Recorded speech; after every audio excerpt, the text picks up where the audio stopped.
En efecto, hay familias nucleares o troncales, extensas, compuestas y homoparentales.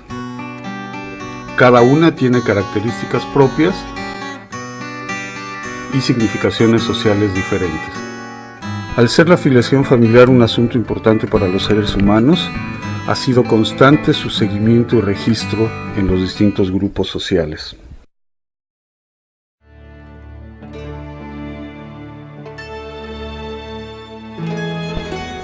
Es por ello que se ha representado gráficamente de distintas formas los lazos de parentesco que existen entre familiares.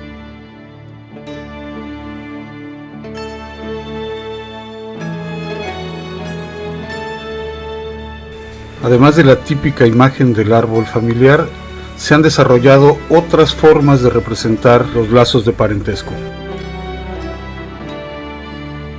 Veamos algunos ejemplos.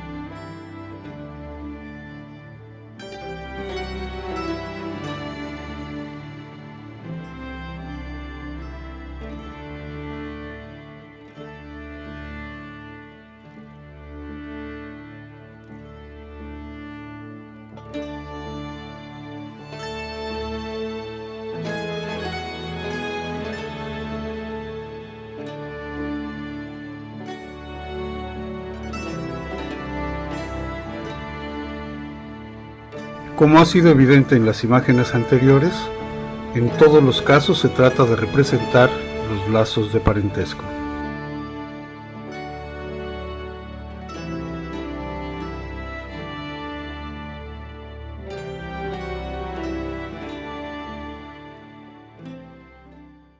La antropología ha desarrollado un método para el estudio sistemático del parentesco.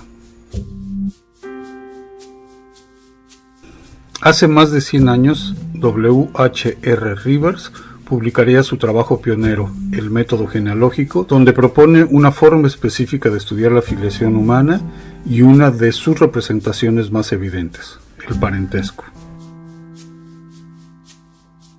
Su interés primordial era conocer los términos utilizados por sociedades primitivas para identificar a sus familiares. Con ello, buscaba comprender la organización de estas comunidades. A lo largo de un siglo, la antropología ha ensayado diversos modelos para el conocimiento y comprensión de las relaciones entre familiares, sus derechos y obligaciones, así como las reglas de herencia en diversos grupos sociales. La experiencia de trabajo de campo ha sido definitiva en la evolución de este método de trabajo. Antropólogas y antropólogos han hecho aportaciones concretas para el perfeccionamiento de esta manera de trabajar, y cada vez se usa más en el estudio de múltiples esferas de la vida humana. Lo que se presenta a continuación es una propuesta de trabajo. Debe resaltarse que cuenta con un lenguaje unívoco en donde cada uno de los símbolos utilizados representa una y solo una condición dentro de la estructura genealógica.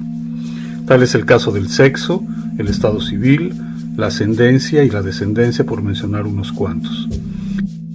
Esto resulta importante dado que no hay un solo tipo de parentesco, sino que los miembros tienen varias posibilidades de relacionarse con el resto de la estructura genealógica. En términos generales, podemos señalar que existe el parentesco consanguíneo, el parentesco por afinidad y el parentesco simbólico.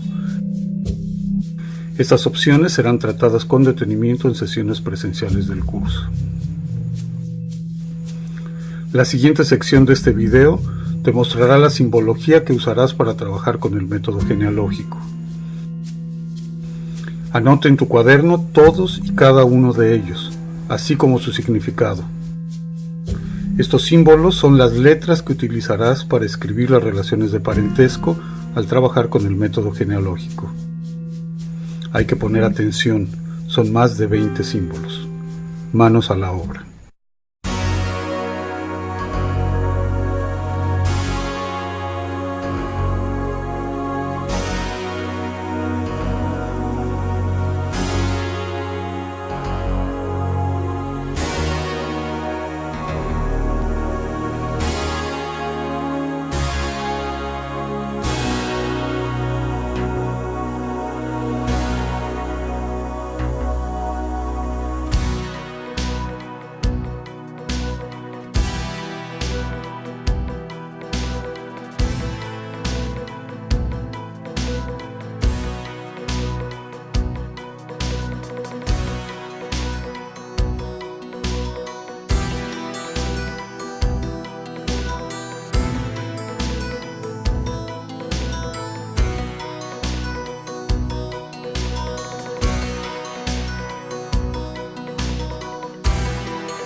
Es importante señalar que hay anotaciones específicas para cuestiones concretas. Primero, los niveles generacionales se expresan con letras del lado izquierdo.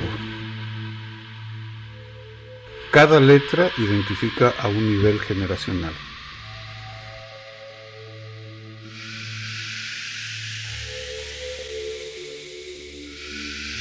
Además, hay una numeración individual que permite identificar uno a uno cada integrante de la genealogía.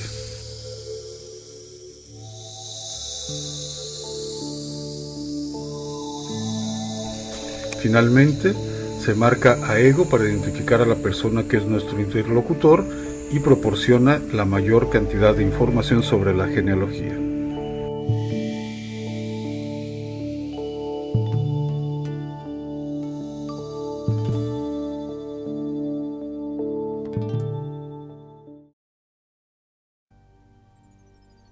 Una vez que te has familiarizado con los símbolos, el siguiente paso es construir la estructura genealógica.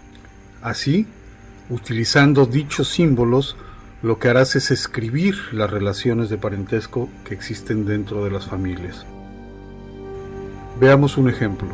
Se construirá uno a uno los niveles generacionales y se hará la identificación individual de sus integrantes.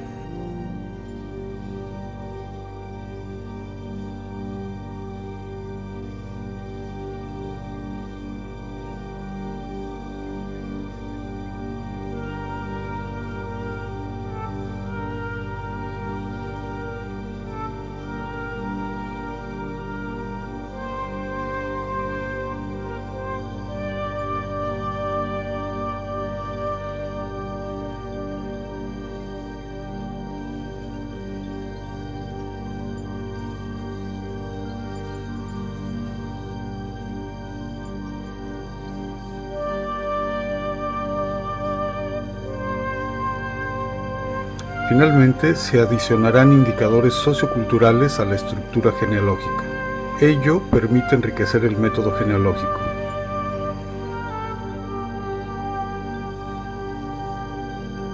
Con esto, no solamente se mostrarán los lazos de parentesco, también se podrá incorporar información sobre el comportamiento y la cultura de los individuos. Veamos un ejemplo.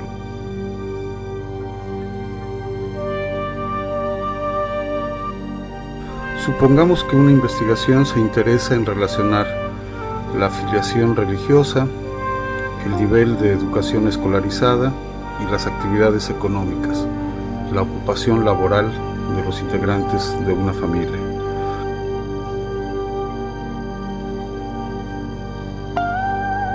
Lo primero que hay que hacer es construir la genealogía, marcar cuáles son los lazos de parentesco de esos integrantes, marcando, por ejemplo, el tipo de matrimonio, civil y religioso, si hay más de un matrimonio, etc. Por supuesto, hay que señalar cuáles son los niveles generacionales que permiten hablar de abuelos, padres e hijos.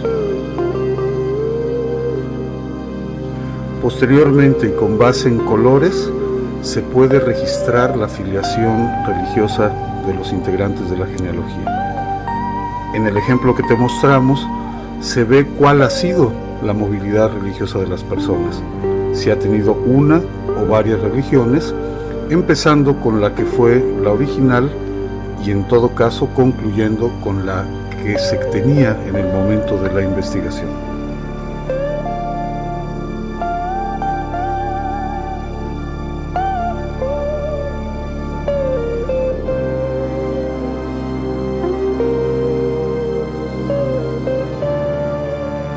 Posteriormente, a la misma estructura genealógica se le incorporan otros indicadores socioculturales.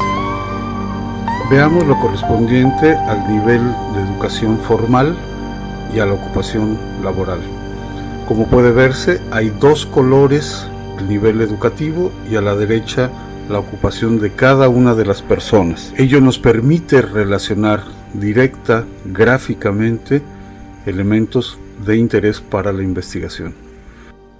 De esta forma, estamos relacionando por lo menos tres variables: filiación religiosa, ocupación y nivel de educación formal. Aquí encontramos entonces constantes, tendencias, diferencias. Podemos encontrar excepciones dentro del comportamiento al interior de una familia. ¿Qué es lo que hace una familia? Aquí se expresa claramente en temas específicos. ¿Qué caracteriza a esta familia?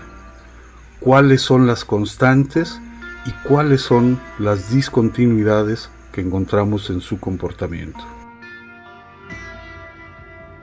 Debemos tomar en cuenta que al utilizar el método genealógico no solo recogemos información sobre los lazos de parentesco, también lo hacemos sobre una serie de elementos que están relacionados directamente por el objeto de investigación de nuestro proyecto.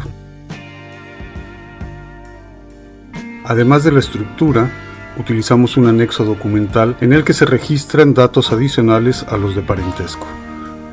Veamos un ejemplo. El anexo es una retícula con columnas que registrarán en lo posible la información individualizada. Es básico tener en la columna izquierda el nombre de la persona para identificarla y en la columna de la extrema derecha el espacio para observaciones. El resto de las columnas dependerá del objeto, el tema de la investigación. Veamos aquí un ejemplo.